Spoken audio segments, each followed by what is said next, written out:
इस बीच आपको मैं तेजस्वी यादव के घर के बाहर कोई हलचल है या नहीं है, वहां कैसी उम्मीदें दिखाई दे रही हैं, इसका एक अंदाजा ले लेते हैं। शोएब रजा तेजस्वी यादव के घर के बाहर इस वक्त मौजूद हैं। जी शोएब, कुछ जुट रहे हैं नेता कार्यकर्ता?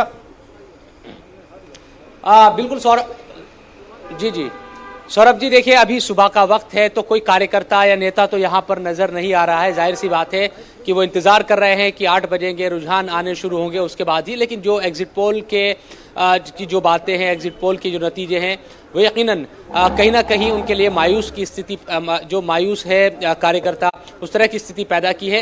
लेकिन हमने कल ये भी देखा कि आरजेडी का जो दफ्तर है पटना में स्थित, वहाँ पर शाम के वक्त क्योंकि एलईडी लगाई जा रही थी, कुछ जो कार्यकर्ता वो डांस भी कर रहे थे। इसके साथ साथ जो हमें यहाँ आवास के बाहर कुछ जो पोस्टर है जो लगाए गए हैं, वो भी आपको दिखाने की कोशिश करते हैं कि जो आरजेडी के कार्यकर्ता है वो अभी भी इस तरह की जो चीज़ें हैं वो कहते नजर आ रहे थे कल भी कि हम तब तक हार नहीं मानेंगे जब तक नतीजे उनके सामने नहीं होंगे। और 9 नवंबर को जो जन्मदिन था तब भी यहाँ पर जो पोस्टर लगाए गए थे कि भावी मुख्यमंत्री युवा देश के तेजस्वी यादव बनेंगे। इस तरह के जो पोस्टर है वो यहाँ पर उनके राबड़ी देवी का जो आवास है जहाँ तेजस्वी यादव भी इस वक्त मौजूद है, वहां पर ये पोस्टर भी लगाए गए थे। तो ये तमाम चीजें दिखाती है कि भावी युवा मुख्यमंत्री, तो वहीं जेडीयू दफ्तर के बाहर पोस्टर है, टाइगर अभी जिंदा है। कुमार राजेश भी हमारे साथ जुड़े हुए हैं।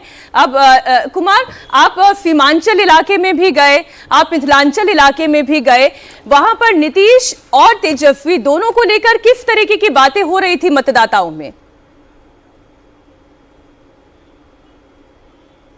जेडीयू दफ्तर के बाहर हूं मीनाक्षी, आपके सवाल का जवाब दूं उसके पहले हमने टाइगर जिंदा है के पोस्टर देखिए। अब दूसरा पोस्टर भी यहां पे लग गया है और उस पे लिखा हुआ है 2025 से 2030 फिर से नीतीश, पूरे बिहार वासियों को हार्दिक बधाई। कॉन्फिडेंस जो कार्यकर्ताओं में है, जेडीयू के लोगों में है, वो हमें देखने को मिल रहा है। जहां एक तरफ राजद के जो सुप्रीम नेता है तेजस्वी, उनके घर के बाहर भीड़ नहीं है, यहां कार्यकर्ता भी आ रहे हैं और पोस्टर्स भी लग रहे हैं। जहां तक मिथिलांचल की बात है या फिर सीमांचल की बात है, नीतीश को लेकर कहीं भी गुस्सा हमें देखने को नहीं मिला मीनाक्षी।